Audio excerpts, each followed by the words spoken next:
The air vibrates with screams. Metal clangs against stone. A sudden silence falls, heavier than fear itself. Footsteps echo, running, halting, faltering.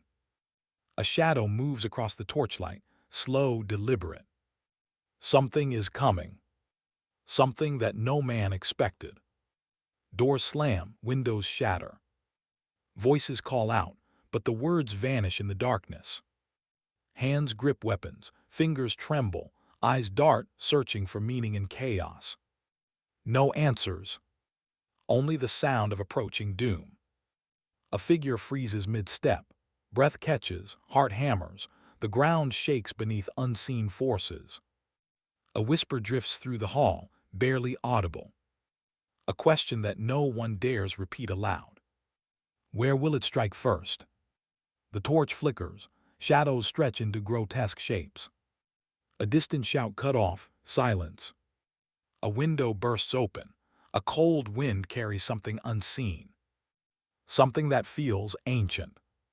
The soldiers glance at each other. Fear blooms in their eyes. They were trained to fight, to endure, to dominate. But this is beyond any lesson, beyond any battle. The air tastes of iron and ash. A figure collapses, another vanishes. There is no pattern, no mercy, no warning. And then stillness. Too long. Too complete. Who or what will survive the night? It was the year 865 AD. The kingdoms of the north were fractured, ruled by petty kings and noble families whose alliances shifted like the wind. News had traveled slowly across the fjords, but one name carried dread: Ragnar Lothbrok, a man whose exploits were whispered even among the enemies of the north. Ragnar had already forged a reputation in raids along the English coasts. His strategies were precise, his courage legendary, and his vengeance merciless. The Great Heathen Army, a coalition of Norse warriors, had been assembled. Thousands of men from Denmark, Norway, and Sweden, all united under Ragnar's banner. Their objective was not just conquest, but punishment. The northern lands were tense. The local militias, though experienced, were scattered and poorly coordinated. Fear settled in villages and fortresses alike. Rumors of Ragnar's past raids carried tales of entire garrisons disappearing overnight, of towns burned to the ground, of captives never returning. At the time, military communication relied on riders and messengers. Signals from watchtowers and sentries were the only way to track enemy movements. Any delay could be fatal, and in this landscape, uncertainty reigned supreme. Small detachments sent to scout the heathen army often vanished without trace. Those who returned spoke of a coldness in the air, a sense that unseen eyes were watching, judging, and waiting. The soldiers of the defending forces knew the terrain. They knew the rivers, the hills, the forests where ambushes could be laid. Yet even with knowledge, there was unease. Every shadow could conceal a strike. Every sound might herald an attack. Their fear was compounded by strange tales, messages that disappeared before reaching their destination, camps found abandoned with no sign of struggle, and survivors who spoke of sudden darkness descending over entire villages. Historians later described this period as one of both remarkable courage and extraordinary terror.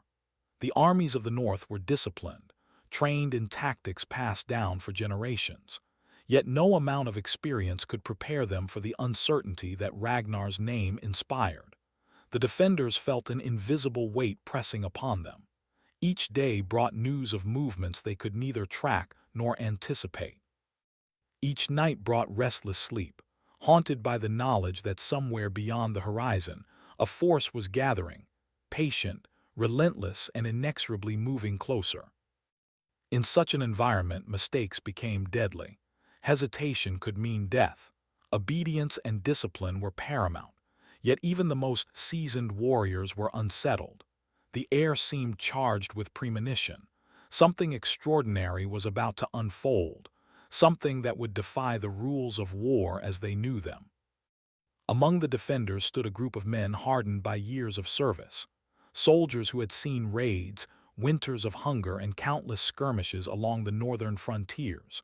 Their faces were weathered, hands scarred, eyes sharp from decades of vigilance. They moved with precision, carrying their weapons as extensions of their bodies. Discipline was their armor. At the heart of this unit was Jorund, a young commander of barely 25 years. He had been trained since boyhood to obey orders, to anticipate threats, and to endure hardship. His mornings began before sunrise with drills, running, sparring, archery practice, and weapon maintenance. Every day was regimented, every command observed to the letter. Failure carried consequences, often public and severe. Yet, despite the rigid routines, Jorund held a quiet, simmering pride in his unit. They were efficient, reliable, loyal. Yet loyalty alone could not suppress unease. Jorund had heard the whispers of Ragnar's raids. Tales of entire garrisons disappearing without a trace haunted his nights. He had read reports of strange, unexplained events along the coasts. Enemy outposts found empty, watchmen missing, messages undelivered.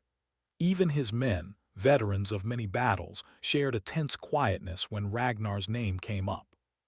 Fear had a way of entering their ranks silently, threading itself into the smallest details. A glance too long, a weapon gripped too tightly, a silence that felt heavier than words. Jorund's soldiers were methodical. They inspected their gear, maintained watch over the perimeter, and trained tirelessly. But the uncertainty gnawed at them. Each day brought new rumors. A rider who vanished on a lonely road, smoke on the horizon, unexplained, then gone. A fellow soldier muttering about dreams of fire and shadows. These subtle signs began to weigh on their minds, and even the most disciplined among them struggled to ignore the gnawing sense that the rules of war were shifting beneath their feet. Despite all precautions, Jorund could feel the invisible tension among his men. Their routines, their strict adherence to orders, their rigorous drills, all seemed suddenly insufficient. Each soldier became acutely aware of his own mortality, of how fragile their defenses truly were. Bonds strengthened by shared hardship now carried a quiet desperation, a shared understanding that something was coming that might test the very limits of their courage. Every glance toward the horizon, every rustle in the trees, was now a question. Every command repeated, every maneuver practiced, became more than preparation.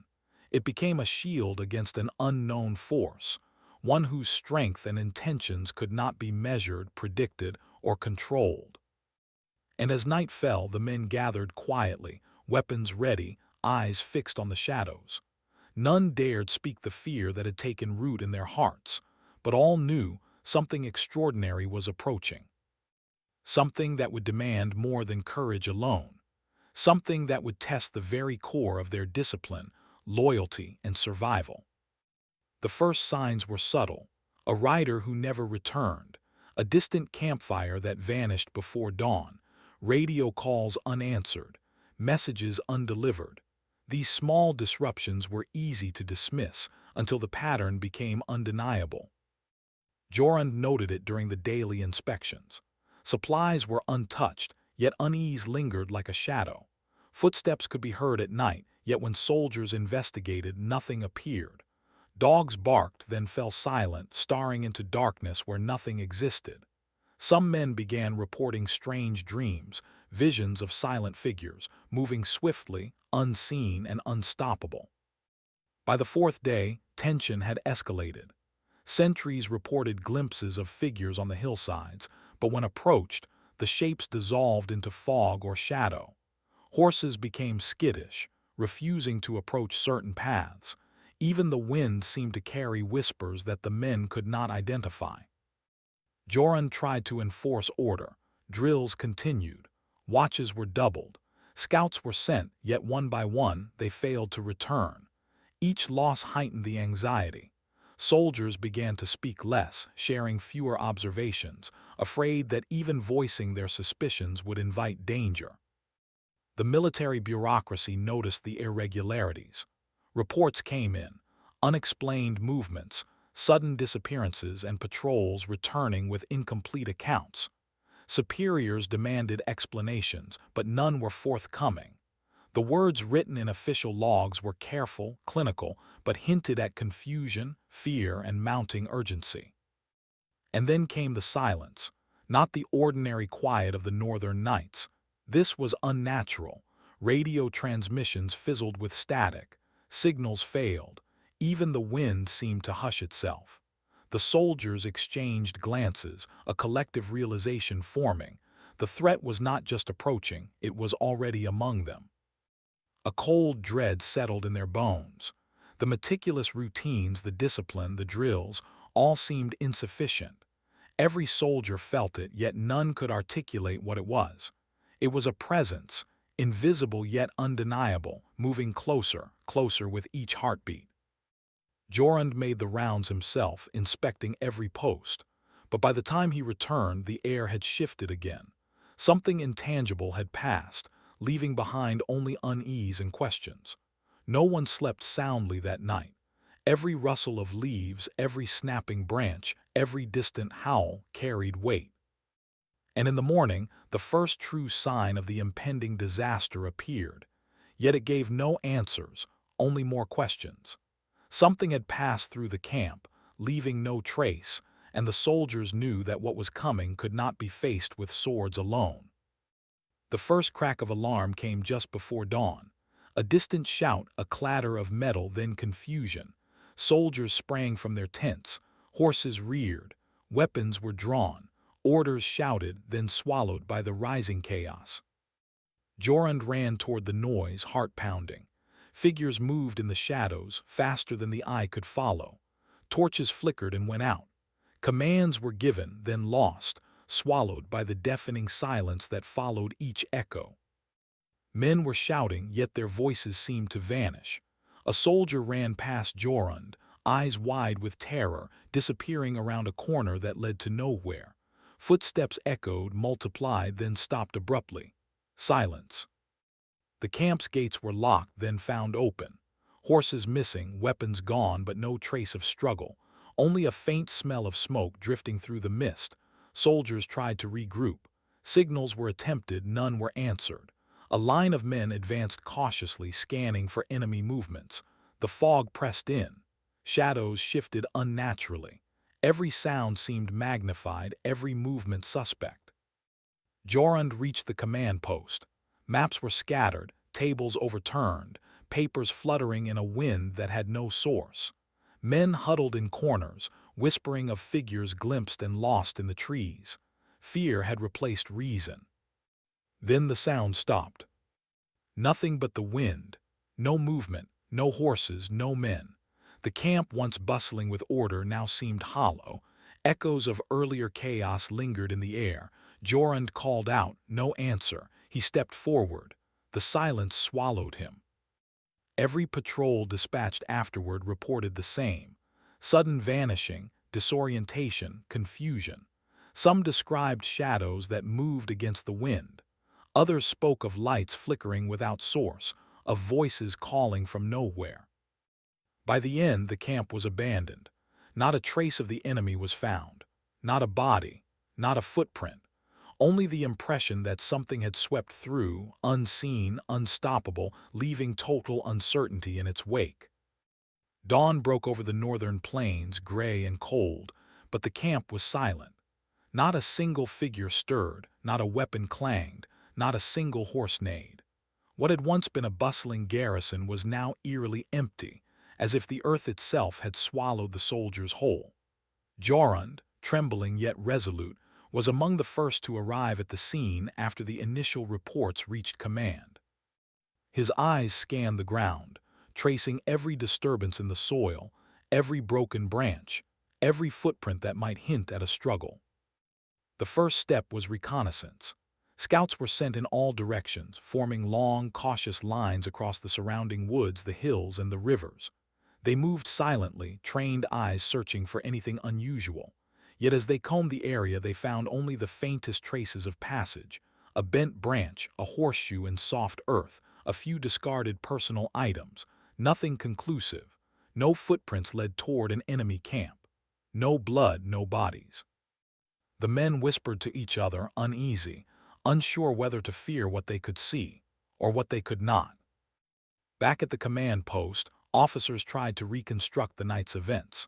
Logs were pulled from tents, reports were collected from scattered patrols, and the messengers' accounts were gathered. But contradictions appeared almost immediately. One soldier swore he saw figures moving across the northern ridge. Another claimed the ridge was empty. Radio transmissions had been cut off intermittently, leaving gaps that could not be explained. Horses that had been tethered outside were gone, yet no gates had been breached. Weapons were missing, yet no signs of battle remained. Every report seemed to unravel, leaving questions stacked atop questions. The search expanded. Entire detachments were deployed to nearby villages to gather intelligence.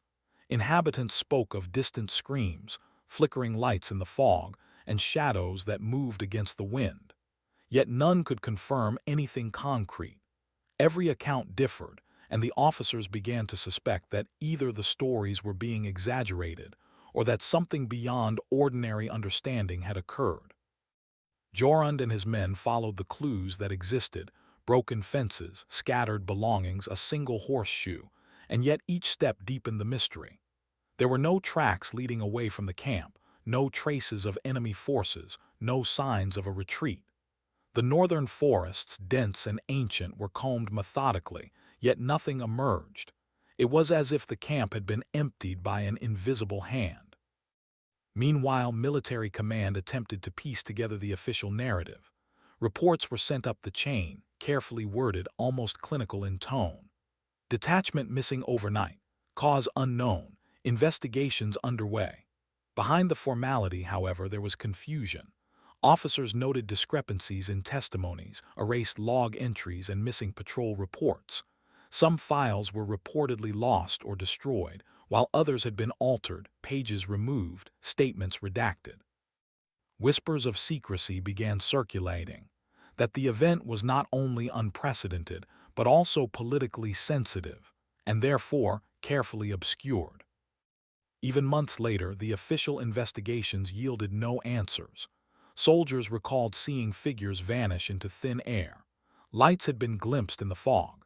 Sounds, metal striking stone, distant shouting, were reported by multiple witnesses, yet left no trace when investigators retraced the steps. It became evident that the records themselves were incomplete, contradictory, and unreliable. What was written could not capture what had been experienced. What was experienced defied conventional explanation. In private, some commanders admitted the fear they felt was not only for missing soldiers, but for their own safety. Something had moved through the camp with precision and secrecy that could not be accounted for by conventional military strategy. Was it a coordinated attack by Ragnar's army, a natural phenomenon, or something else entirely? None of the answers were satisfactory. Even Jorund, steadfast and disciplined, felt the weight of unanswered questions pressing against him. By the end of the search, the camp remained empty. Investigators left with more doubts than certainties. What had happened in those dark hours, whether an extraordinary attack, an inexplicable disappearance, or some force beyond comprehension, remained hidden in the mists of history. And the more that was sought, the more elusive the truth became. The military response had been thorough. Patrols scoured the terrain. Interrogations were conducted. Reports were filed. But every investigation ended the same way: contradictions, gaps, and silence.